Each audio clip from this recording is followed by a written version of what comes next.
Je vais vers le corps du conflit possible maintenant. Je vous cite un article du droit international. Article 126 de la Convention des Nations Unies sur le droit de la mer dit,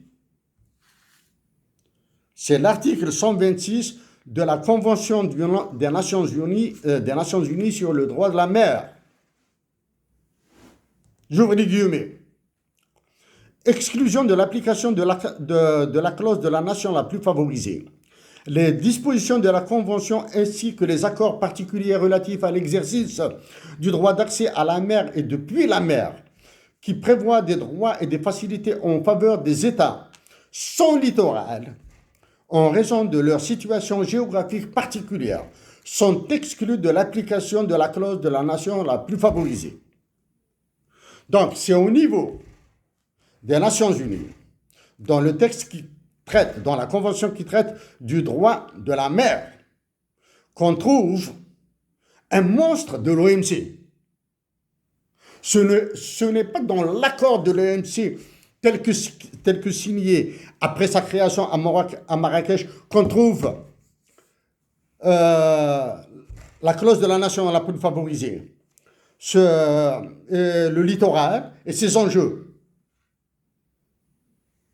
Ne trouve pas la trace du droit d'accès au littoral, ou bien du droit du bénéfice de la mer par les pays qui en sont dépourvus à l'OMC. C'est pas là. C'est à l'ONU qu'on le trouve.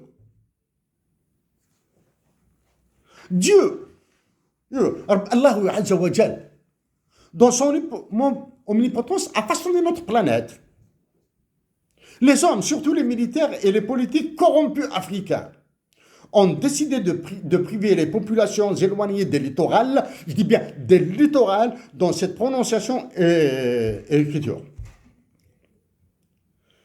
des richesses, joies et plaisirs, de jouissance des eaux, des mers et des océans, ainsi que de leurs richesses.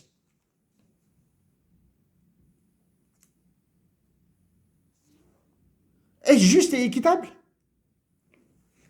Ces injustices et iniquités sont l'une des causes principales de conflits et guerres entre nos nations qui engendreraient la partition de l'Algérie. Je le répète, ce droit de la mer, l'article 126 de la Convention sur le droit de la mer, pourrait engendrer la partition de l'Algérie, du Mali et du Niger.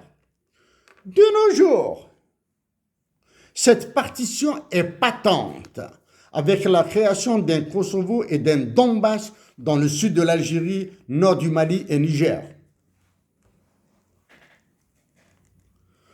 Le délabrement de l'espace international et un conflit entre l'Algérie et le Maroc.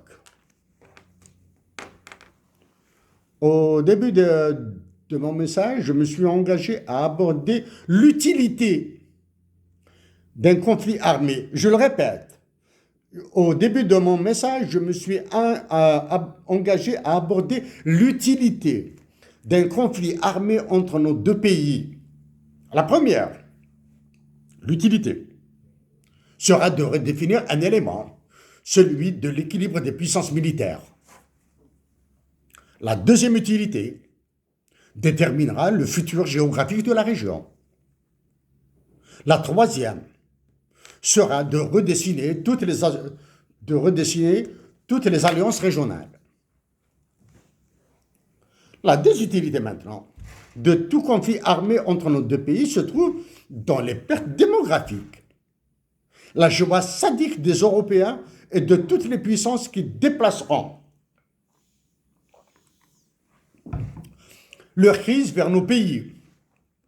Je passe sur les souffrances et les gaspillages économiques et j'insiste sur la durée.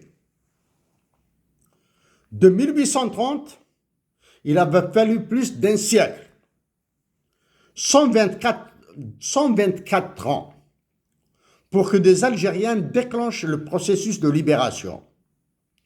Dans moins de 6 ans, en 2030, Ce seront 2 siècles de temps consommés pour demeurer toujours sous le contrôle des puissants et du roi Emmanuel Macron, au moyen, entre autres, de l'article 6 de l'OTAN, qui fait de l'Algérie une propriété de l'État français, une propriété de Macron. 2 siècles, dans 6 ans, ce sera 2030. Pour éviter la guerre, pour faire la guerre ou l'éviter, les Marocains et les Algériens doivent définir les règles. Sachant que l'ONU et l'Organisation de l'Union africaine, la Ligue arabe, l'Union du Maghreb arabe et l'Organisation de la Conférence islamique sont inopérationnelles. Le Maroc et l'Algérie peuvent signer un traité de paix, introduire dans leur constitution le droit d'objection de conscience qui permettra aux militaires de refuser de servir dans un tel conflit. Que toute guerre doit être approuvée par le Congrès